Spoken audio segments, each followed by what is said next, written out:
பல வேளைகளிலே நமக்கே தெரிவதில்லை, பாவத்திலே புறையோடி கொண்டிருக்கிறோம். இஸ்ரவேல் மக்களை பார்க்கும்போது குற்றத்திலேயே அவர்கள் முற்றிலுமாக முங்கி கிடக்கிறார்கள்.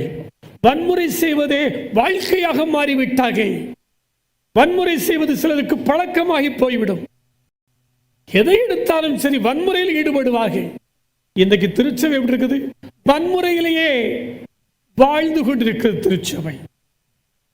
அன்றைக்குள்ள இஸ்ரவேலுக்கும் இன்றைக்குள்ள திருச்சபைக்கும் மிகப்பெரிய வேறுபாடு இல்லை. திருச்சபை பொறுப்புள்ள வருவர்கள் மிகவும் வன்முறையாளர்கள் தான் வருகிறார்கள். நல்லவர்கள் வருவதில்லை, வல்லவர்கள் வருகிறார்கள். சண்டை போடுவதில்லை வல்லவர்கள். அன்றைக்கு இஸ்ரவேல் மக்களை பார்க்கும்போது ஆண்டவர் சொல்றாரு, இது வன்முறை செய்கிற சந்ததியாக இருக்கிறது. அநீதியே குலத்தொழிலாக மாறிவிடுகிறது. நீதிதான் கடவுளுடைய பிள்ளைகளுக்கு குலத்தொழிலாக இருக்க வேண்டும். இஸ்ரவேல் மக்களுக்கோ அநீதியே குலத்தொழிலாக மாறிவிடுகிறது.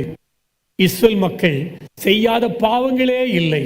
புறஜாதி மக்களை காட்டிலும் இவர்கள் மோசமானவர்களாக இருக்கிறார்கள் என்று ஆண்டவர் வேதனைப்படுகிறார். பரிசுத்தம் என்றால் அது ஒரு கசப்பாக மாறிவிட்டது. பரிசுத்தமா அதெல்லாம் வாழ முடியாதுயா, இப்படிலாம் வாழக்கூடாது.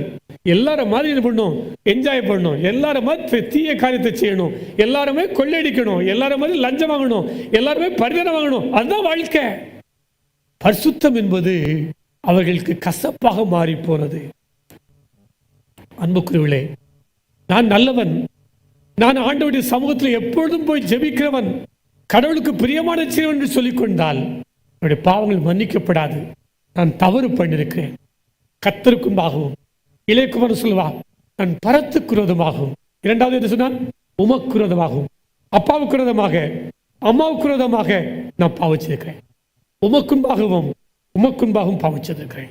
நம்ம ரெண்டு விதத்திலும் பாவம் செய்கிறோம். கடவுளுக்குன்பாகவும் மனுஷனுக்கு தெரியாம பாவம் செய்கிறோம். பல வேளைகளில் மனுஷனுக்குன்பாகவும் துணிகரமாக பாவம் செய்கிறோம். ஆனால் அவர்கள் நம்முடைய பாவங்களை சொல்வதில்லை. சிலர் சொல்வார்கள், சிலர் சொல்வதில்லை. ஆனால் இந்த இளையகுமாரன் நான் பரத்துக்குன்பாகவும் உமக்குன்பாகவும் பாவம் செய்தேன். இனிமேல் நம்முடைய குமாரன் சொல்லப்படுக்கு நான் பாத்திரம் இல்லை, என்னை வேலைக்காரனாக ஏற்றுக்கொள்ளும். இதுதான் என்னுடைய ரெக்வெஸ்ட்.